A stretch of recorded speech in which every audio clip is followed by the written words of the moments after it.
Lacey dan umurku 17 tahun. Semua mulai jadi aneh waktu lockdown ini terjadi. Aku harus mengisolasi diri sama cowok yang stalk aku di internet. Ini cerita aku. Jadi selain jadi pelajar, aku itu juga streamer video game. Hampir setiap malam aku duduk di kamar streaming game apapun yang aku mainin. Jujur aku nggak jago main game, tapi karena aku lumayan cantik, aku dapat banyak penonton. Ini cara gampang untuk dapat uang dan ternyata seru juga. Hal lain yang aku suka dari itu adalah aku bisa ngobrol sama orang-orang menarik. Memang sih, banyak orang aneh di sana, tapi mau nggak mau begitu lingkungannya. Sebenarnya aku nyambung sama satu cowok. Username dia Brad Sang Penusuk. Jadi aku asumsi nama dia Brad. Dia kayaknya asik dan kami suka musik dan game yang sama. Tapi aku harus hati-hati karena aku sudah punya pacar, Denny. Tapi sejujurnya hubungan kami sudah nggak baik sejak dia ke gap chat sama cewek lain. Jadi Brad itu selingan yang oke. Suatu hari, Brad bilang kalau dia pengen ikut pertukaran pelajar. Dan aku bilang ini pas banget, karena aku nge-host murid pertukaran pelajar di rumahku. Aku kirim Brad detailnya dan menyuruhnya daftar di sekolahku. Untungnya bapaknya pacarku itu kepala sekolah. Dan dia hutang budi sama aku karena akhir-akhir ini dia brengsek. Aku suruh Denny bilang yang bagus-bagus tentang Brad. Beberapa hari kemudian, Denny datang ke rumahku dan bilang dia bakal atur Brad untuk datang ke sekolah kami. Tapi dia kayak nggak suka. Lacey, kamu nggak takut ngundang orang aneh dari online buat tinggal sama kamu? Dia nggak aneh, kataku. Dia cuma cowok biasa. Denny pergi dari rumahku dengan kesal. Tapi aku memilih untuk login website streamingku dan kasih tahu Brad berita baiknya. Tapi anehnya, komputerku nggak mau nyala. Dan aku nggak bisa chat Brad dengan cara lain. Tapi beberapa hari kemudian, ada yang mengetuk pintuku. Waktu aku buka, rahangku hampir jatuh ke lantai. "Hai, aku Brad," kata cowok misterius itu. Dia sama sekali nggak kayak foto profilnya. Rambutnya hitam gondrong, jenggotan berantakan, dan bajunya kayak dia habis dari jalanan. Aku ajak dia masuk. Aku cek KTP-nya dan benar dong, dia Brad. Ibuku lagi pergi seminggu untuk kerja, kataku. Jadi kita cuma berdua. Aku nggak bakal bohong, Brad memang aneh. Aku bikinin dia minum dan dia cuma ngeliatin aku terus. Aku suka nonton kamu main game, katanya. Mungkin aku bisa nonton secara langsung? Feeling aku mulai nggak enak. Aku coba ngobrol tentang musik, tapi dia mengabaikanku. Aku tunjukin dia kamarnya dan dia bilang, "Wow, sebelahan sama kamar kamu, ini bisa jadi gampang." Malam itu aku kunci diriku di kamar dan aku meyakinkan diri kalau aku aman. Ibuku bakal pulang bentar lagi. Dan aku bisa sembunyi di rumah Denny kalau situasi makin aneh. Besok pagi, waktu aku mau pergi, aku dapat pesan kalau semua sekolah ditutup setidaknya selama 3 minggu karena virus corona. Ya ampun, aku bakal terjebak di rumah sama Brad. Dan waktu aku pulang, aku nggak percaya apa yang aku lihat. Brad ada di kamarku, melihat barang-barangku. Aku menyuruh dia keluar dan aku banting pintunya. Ibuku chat bilang kalau dia terjebak dinas dan nggak bisa beli tiket pesawat balik selama beberapa hari. Aku chat balik, murid pertukaran pelajar ini aneh banget. Supaya nggak kepikiran, aku nyalain komputerku.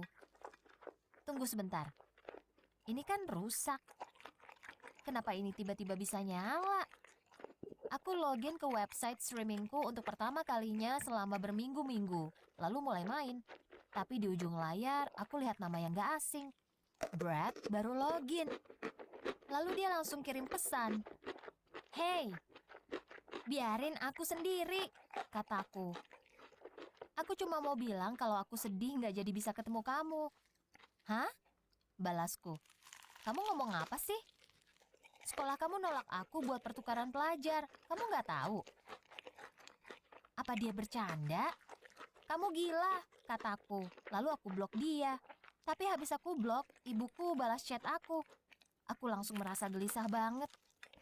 "Lacey, nggak ada murid pertukaran pelajar yang dijadwalin untuk tinggal sama kita." Oh my God. Siapa orang ini sebenarnya? Aku kunci pintuku, tapi aku tahu dia ada di kamar sebelah. Entah kenapa, aku merasa kalau dia memerhatikanku. Aku harus cari tahu dia siapa. Tiba-tiba, aku dapat ide. Aku mulai batuk kencang. Cukup kencang untuk menarik perhatian Brad. Brad, kamu bisa bantu aku? Teriakku.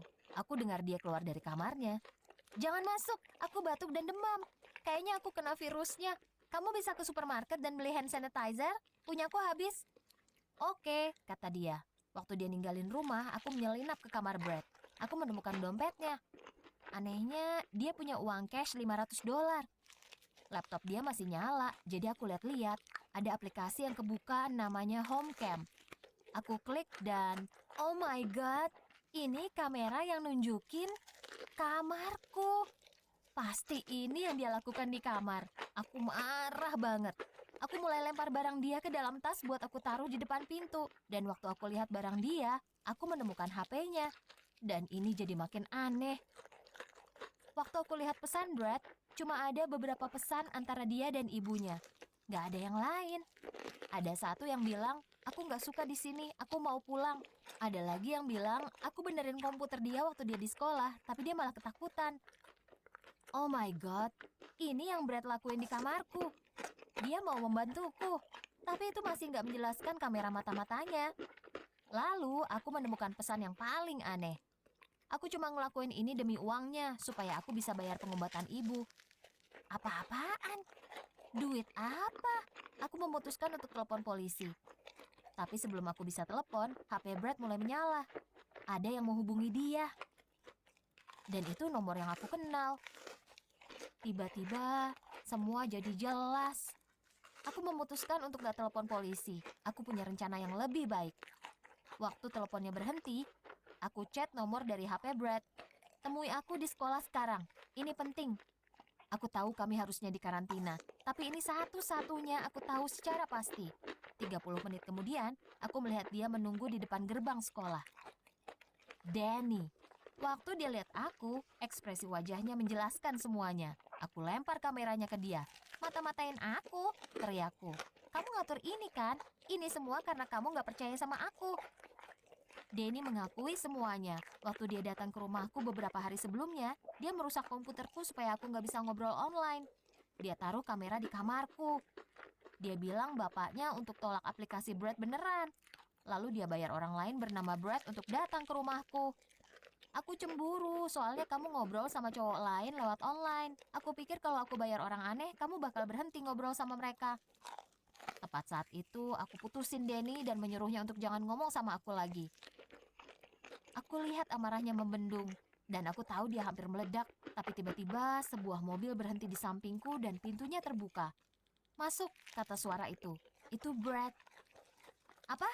Kok kamu tahu aku di mana? Brad mengangkat HP-nya. Aku lihat pesanku. Senang juga lihat ada satu yang bukan dari ibuku. Dia tertawa. Apa yang sebenarnya terjadi? Tanyaku. Danny menemukanku dan menawarkan aku uang untuk mata-matain kamu. Ibuku sakit dan aku mau bantu biayain operasi dia. Maaf ya kalau aku aneh. Aku cuma canggung di situasi sosial. Brad mengantarku pulang. Dia pak barang dia dan pergi. Aku merasa bersalah karena menghakimi Brad. Tanpa sadar, aku anggap dia aneh karena dia bukan cowok ganteng yang aku bayangkan. Aku belajar untuk lebih terbuka tentang bertemu orang baru. Gak semua orang bakal seperti yang aku inginkan. Dan itu gak apa-apa. Sejak itu, aku tetap ngobrol sama Brad. Dan dia mengajarkanku untuk lebih baik dalam main game. Dan sekarang, aku lebih sering streaming karena gak banyak yang bisa aku lakukan.